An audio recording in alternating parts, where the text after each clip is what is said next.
Back in 2025, VPN demand went up thousands of percent, and we have only corporate incompetence to thank for that.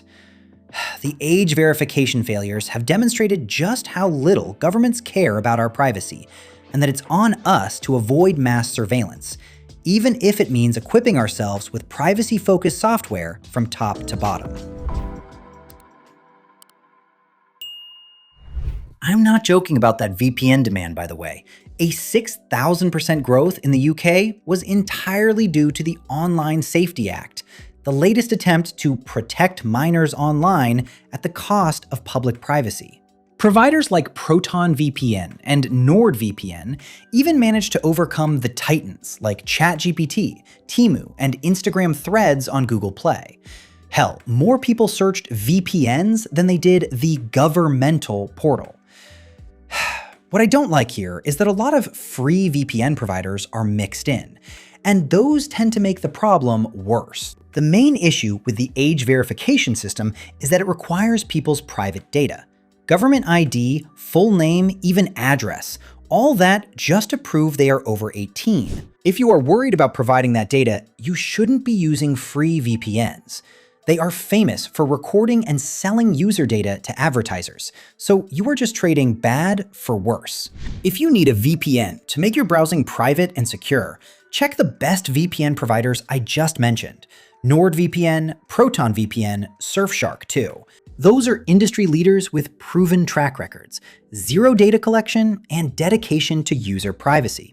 Furthermore, since age verification paves the way to lots of phishing schemes, NordVPN is especially good. In 2025, it was certified as a proper anti-phishing app. Surfshark can also hold its own against malicious threats with its built-in antivirus. Proton VPN stands out as the most private and transparent option here. It's open source, and its jurisdiction in Switzerland makes for an exceptionally private experience.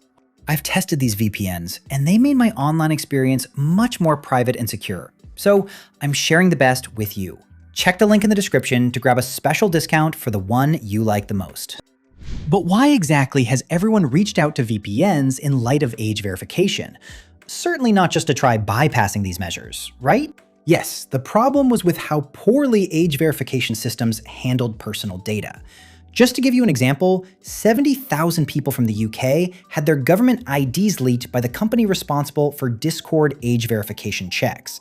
And since, as I mentioned, it's not just government IDs, but also tons of private information and sometimes even credit card info required to verify age, giving that data to third parties is just not safe. Studies show that age gating is just increasing the probability of blackmail, phishing scams, and other cybersecurity threats. I guess we have to bear with it because that protects minors from social media and adult websites, right? Wrong. Kids have already found ways to bypass age verifications. Let's be real. When we were kids, arbitrary blocks like that did nothing to stop our curiosity. The forbidden fruit is the sweetest after all. The problem here is that a lot of minors ended up using their parents' credentials to bypass age verification, thus putting their folks in harm's way. That's diabolical. No other way to phrase it. So that's 2 strikes out of 2. Age verification is not only putting adults at risk, but it also fails to protect the kids. The main reason age verification was even introduced in the UK in the first place. And the US is not far from trying the same approach. Personally, I'm not going to wait until age verification becomes mandatory on YouTube or even Google. Mass surveillance under the guise of kids' safety is far from the best outcome. So try anonymizing your online presence today. VPNs are a great way of taking the first steps for protection. But if you needed more reasons to denounce age verification, then their exclusivity is a big point of contention. Not everyone can afford a phone or a webcam for facial age estimation. Not everybody has a driver's license or is qualified for a credit card. Honestly, age verification doesn't need those things, and asking for them just excludes people with limited resources from even visiting the internet. Looks a lot like indirect censorship to me. And even if that was not the case, history has shown that companies behind age verification systems mingle with the worst corporate overlords possible. Do we really need these kinds of people to be intimately familiar with our personal data?